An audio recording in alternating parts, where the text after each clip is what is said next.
Okay, today we're going to figure out the cardinality of the power set of the real numbers. This is actually my third lecture on Cantor's transfinite cardinals.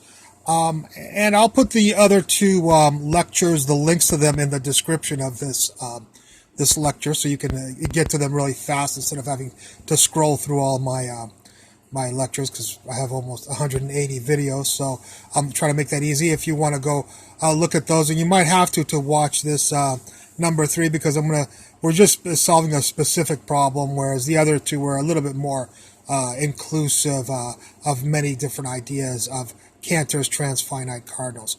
So this came about because in my lecture number 2, I asked my general viewing public if they knew what the cardinality of the power set of the real numbers is, and to leave any answers in the comments section of that lecture number 2 of Cantor's transfinite cardinals. So I figured it out, or it made sense to me later on, so I decided to make a whole video about it. Here we have, let's get started here. Here we have the set of natural numbers, which is 0, 1, 2, 3, up to an infinite set. This is an infinite set. It goes on forever from 0 to infinity. It's called the set of natural numbers. And here is the set of real numbers, which is just about any number, whether it's a transcendental number, a rational number, an integer. The real numbers have all numbers except for imaginary numbers. Okay, irrational numbers are in here, so there's a lot of different numbers. And what we find is that the power set of the natural numbers, the power set of the natural numbers, the power set of this, and if you want to learn about power sets, go look at my lecture number 2. I'm not going to explain it here. This lecture will get as long as number 2. But the power set of the cardinality of the power set of the natural numbers is equal to the cardinality of the set of real numbers. So what that means is if you make up find the power set of this natural numbers, you will be able to match every element in the power set of the natural numbers with every element in the set of real numbers. And that's what this says right here. The power set of the natural numbers the cardinality of the power set of the natural numbers is equal to the cardinality of the set of real numbers, and that's sometimes called the continuum. Okay. Well, what we find is that we have here we have the cardinality of the natural numbers. Here we have the cardinality of the power set of the natural numbers. Here we have the power set of the power set of the natural numbers cardinality, and so on. And we can see that each time we take a power set. These, of course, are, as I've explained before in the other 2 lectures, these are levels of infinity. Of course, each of these is infinity, but this infinity is bigger than this infinity, and this infinity is bigger than this, and so on. We call these infinities usually Aleph 0, Aleph 1, Aleph 2, and this one corresponds to Aleph 3, and it goes on infinitely high. So the levels of infinity actually never stop. Now, what we wonder is, now we ask the question, what is the cardinality? These bars mean cardinality, as I've already explained in my other lectures, which you might want to watch. Just this lecture is going to seem a little confusing if you don't, but I can't refilm lecture 1 and lecture 2. It'd be a 1-hour lecture, so I point you towards those videos, or anybody else's videos on Cantor's transfinite cardinals that you might learn from. So here it's saying the cardinality of the power set of the reals. So we know the cardinality of the power set of the natural numbers is the cardinality of the reals. But what's the power set of the cardinality of the power set of the reals? That's our question right here. Well, it turns out that the reals, as we have here, is simply the power set of the naturals. The reals and the power set of the naturals have the same number of elements, or can be matched one-to-one with the elements. So what we'll do is, in for r right here, we'll take that r out and stick in the power set of the naturals in there, and that's what I did here. So here's the p, the r is gone, and in replace for the r is the power set of the naturals. So we have our answer here, basically, and that is that the power set, the cardinality of the power set of the real number set is equal to the power, the cardinality of the power set of the naturals. So two levels of power sets here.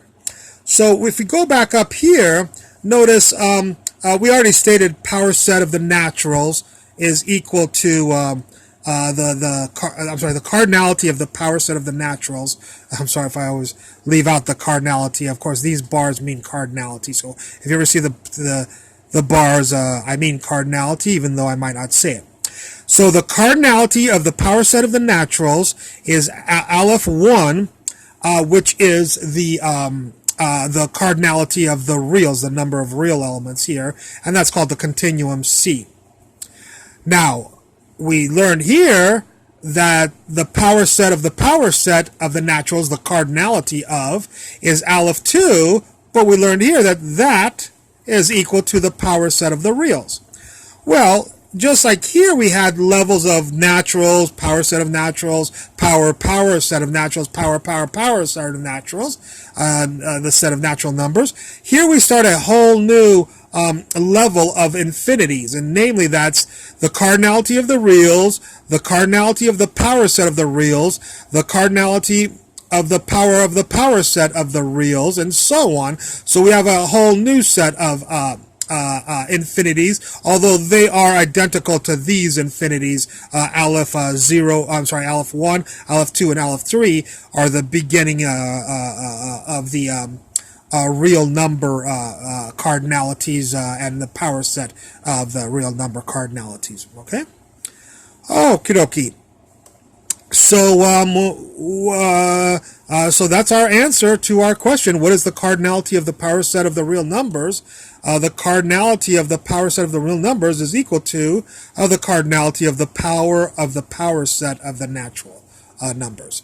I give a couple of extra little things that I've already discussed in number 2, but I just feel like we might go ahead and spend, this will be hopefully a 10-minute lecture by explaining this. One question, just to be all-inclusive of this idea, we wonder, we have aleph 0 as the first infinite set, as cardinality, the first infinity. Is there a lower infinity? Is there some infinite set B, infinite set of elements B, whose cardinality is smaller than the cardinality of the naturals? And the answer is, I put the red bar here, meaning no, there is no smaller infinite set B whose cardinality is smaller than aleph 0. Of course, there's finite sets that are, in fact, all finite sets are smaller than the cardinality of the naturals, but there's no infinite set B whose cardinality is smaller than aleph 0. So this is the smallest infinity we have, but there is no bound to the largest infinity we have